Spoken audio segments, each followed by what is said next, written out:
Question is regarding the agriculture accelerator programme.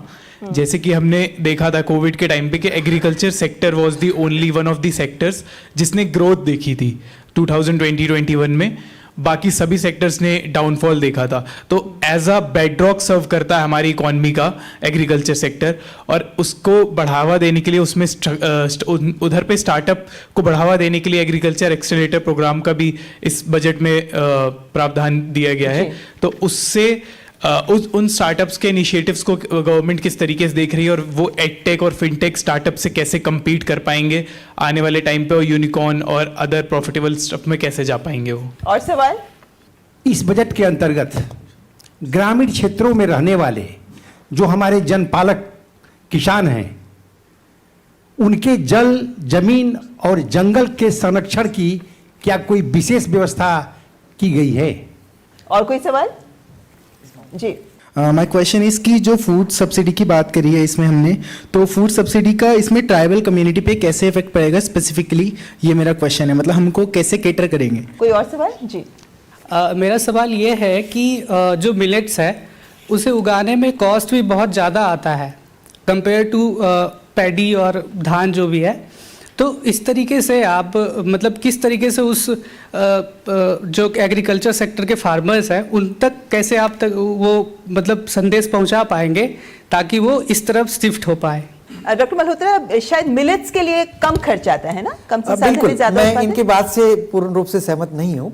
Millets एक ऐसी फसल है जिनको कम पानी की जरूरत पड़ती है, कम खाद की जरूरत पड़ती है, और एडवर्सिटीज में भी ये ग्रो करता है। और इसका जो आप प्रमोशन की बात कर रहे हो कि उसको बढ़ावा कैसे मिले, उसके लिए भारत सरकार ने एक एक्सक्लूसिव मिशन शुरू किया है, और मैं उस मिशन का हिस्सा था और मुझे उस मिशन को बनाने का अवसर मिला। उसको national mission for nutri cereals बोलते हैं, और 2018 का वर्ष हम लोगों ने नेशनल मिलेट ईयर घोषित किया था, जिससे कि हम पहले अपने घर से शुरुआत करें, उसके बाद अंतर्राष्ट्रीय स्तर पर जाएं।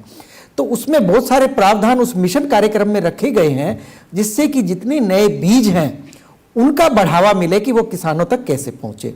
दूसरा, उनके बीज का उत्पादन, क्योंकि बीज की भी कमी रहती है, तो बीज के उत्पादन के लिए 23 सीड हब बनाए गए हैं मिलेट्स के लिए। उन 23 सीड हब के माध्यम से ब्रीडर सीड, प्रमाणीकृत बीज, ये सब पैदा होते हैं और वो सब आगे किसानों तक पहुंचते हैं। तो अभी तक इनकी मात्रा कम थी, लेकिन उसके परिणाम अब अच्छे निकल करके सामने आए हैं। अभी कल ही हम लोग आंकलन कर रहे थे, तो करीब 5000 quintal breeder seed in millets का निकल करके आया है, और इनकी उपलब्धता की जानकारी हमने पूरे राष्ट्रीय स्तर पर निकालने की कोशिश की गई है कि कहां कहां बीज उपलब्ध है, जिनको हम इसको अपने कार्यक्रम में जो है उसको शामिल करें। तो इस प्रकार की योजना है, और वो एक तरह से उसका कार्य रूप पहले से ही कार्यान्वयन में है, क्रियान्वयन हो चुका है उनका। हो चुका है। प्रोफेसर नूपुर, अभी जनजातीय ट्राइबल्स के लिए सब्सिडी की बात हो रही थी, लेकिन मैं कई बार जनजातीय क्षेत्रों में गई हूँ, और वहां पर जाकर यह एहसास हुआ है कि उनको हर तरह की सब्सिडी दी जा रही है। उनको खाद्यान्न सब्सिडी भी है, उनकी तरफ सरकार की योजनाएं हर तरीके से उनके विकास के लिए काम कर रही हैं। क्या ये सही है? देखिए, अभी जैसे किसी श्वेतागर ने एक जल, जमीन, जंगल की भी बात करी, जिसमें एक सबसे बड़ा मुद्दा जो है ट्राइबल का वही है जल, जमीन, जंगल। तो इसमें जो इस बजट में आप देखेंगे शेड्यूल ट्राइब कंपोनेंट एक प्लान होता है, जिसमें 12,500 करोड़ रुपए गए हैं। इसमें हर मिनिस्ट्री की कन्वर्जेंस की गई है, और एक साल में तकरीबन 4% इजाफा इसमें भी किया गया है। इसमें मिनिस्ट्री ऑफ रूरल डेवलपमेंट के साथ भी कन्वर्जेंस है, ministry of women and child development, ministry of drinking water, इस तरह की चीज़ें कन्वर्ज करके अलग हर मिनिस्ट्री में 4% उनके कंपोनेंट प्लान में भी इंक्रीज किया गया, ताकि वो मिनिस्ट्री डायरेक्टली ट्राइबल से रिलेटेड इश्यूज में काम कर पाए। सिर्फ मिनिस्ट्री ऑफ ट्राइबल अफेयर्स ही नहीं, अलग मिनिस्ट्रीज के साथ भी, जैसे ministry of drinking water, sanitation, rural development में आपकी हाउसिंग है, लैंड है, ये सब इश्यूज की कन्वर्जेंस है। तो इस तरह ये चारों मसले लिए गए हैं अपने आप में, और इनकी जो भी समस्या है उसको काफी ही इंपॉर्टेंस दी गई है थ्रू पार्टिसिपेटरी मोड, क्योंकि IVDP एक प्रोग्राम है प्रधानमंत्री का ही, इंटीग्रेटेड विलेज डेवलपमेंट प्लान, जिसमें पूरी तरह से पार्टिसिपेटरी मोड में इन सब जल, जमीन, जंगल की जो समस्याएं हैं उसको पूरा किया जा रहा है। दीपशिका जी, अभी स्टार्टअप्स की भी बात हुई है, तो क्या हमारे रूरल स्टार्टअप्स या एग्रीकल्चर से जुड़े स्टार्टअप्स जो उन्होंने बात की कि फिनटेक और अन्य स्टार्टअप से कैसे compete कर पाएंगे, क्या आपको लगता है, क्योंकि ये एग्रीकल्चर में तो अब हम हाल फिलहाल स्टार्टअप्स में देख रहे हैं कि बहुत सारे बड़े शहरों के युवा कृषि क्षेत्र के स्टार्टअप्स के साथ जुड़ रहे हैं। बिल्कुल ममता जी, फिनटेक में आपने देखा कि डिजिटल का एक तरह से एक रेवोल्यूशन सा आया है और भारत जो है डिजिटल में और ख़ासतौर से फिनटेक में और देशों से बहुत आगे आ गया है। पैंडेमिक के दौरान ये चालू हुआ और हम काफ़ी उसमें हम टेक्नोलॉजिकली बहुत आगे आ गए हैं और ऐसी आशा की जाती है कि कृषि क्षेत्र में भी जो स्टार्टअप्स हैं इस तरह के सॉल्यूशंस लेकर आएंगे और उनको ही बढ़ावा देने के लिए ये फंड बनाया गया है। तो ये जो सॉल्यूशंस हैं, उम्मीद है कि जो युवा हैं, ग्रामीण क्षेत्रों से भी जो युवा हैं और जिस तरह का इंटरवेंशन आजकल शहरी क्षेत्र के युवा भी एग्री क्षेत्र में जा कर के काम कर रहे हैं जी, वो इस तरह के सॉल्यूशन जरूर लेकर के आएंगे क्योंकि उनको जानकारी है, जमीन से जुड़े हुए हैं और ये सपोर्ट जो सरकार की तरफ से मिलेगा तो जरूर वो कुछ कर पाएंगे। लेकिन युवाओं के साथ साथ महिलाओं की बात भी करना चाहूंगी। एक बहुत बड़ा तबका हमारे ग्रामीण क्षेत्रों की महिलाओं का है जो स्वयं सहायता समूहों के जरिए आत्मनिर्भरता की राह चुन रही हैं। ऐसे में स्वयं सहायता समूहों को जिस तरीके से मजबूत करने की बात की गई है, इसको एक बड़ा गेम चेंजर के तौर पर देखा जा रहा है कि आप छोटे छोटे लेवल पे नहीं, आप बड़े एंटरप्राइज बनिए।